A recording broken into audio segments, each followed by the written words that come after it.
সোমবাৰে তিনিচুকীয়াৰ কংগ্ৰেছ ভৱনত এখন কৰ্মী সভা আয়োজন কৰে। প্ৰদেশ কংগ্ৰেছৰ কাৰ্যকৰী অধ্যক্ষ ৰাণা গোস্বামী তিনিচুকীয়া কংগ্ৰেছ ভৱনত উপস্থিত হৈ এক কৰ্মী সভাত অংশগ্ৰহণ কৰে।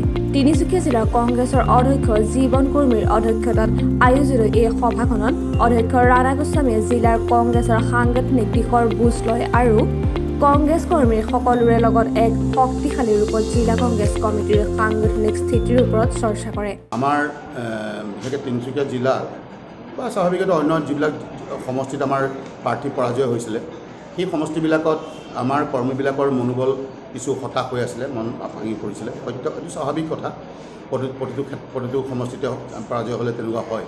গতিকে সেই সূত্ৰে আমি আজি নতুনকৈ ভূপেন বৰা ডাঙৰীয়া সভাপতি আৰু তিনিজনকৈ আমাৰ কাৰ্যকৰী সভাপতি নিযুক্তি দিয়াৰ পাছত আমি গোটেই অসমতে যাতে সংগঠনটো শক্তিশালী কৰিব পাৰোঁ আৰু আমাৰ কৰ্মীসকলৰ যাতে মনোবল আকৌ বৃদ্ধি কৰিব পাৰোঁ, ঘূৰাই আনিব পাৰোঁ, তাৰ কাৰণে আচলতে আমি প্ৰতি জিলাই প্ৰতি সমষ্টি গৈ আমি আমাৰ দলক শক্তিশালী কৰিবলৈ দলীয় কৰ্মীবিলাকক উৎসাহিত কৰিবৰ কাৰণে আচলতে আমাৰ এই ভিজিট।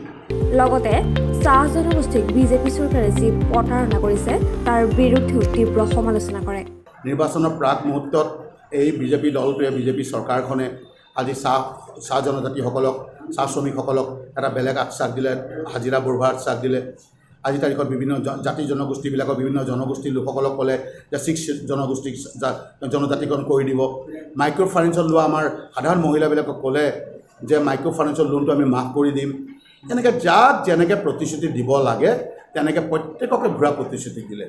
তিনিচুকীয়াৰ পৰা Ajay Sharma report, news today Assam.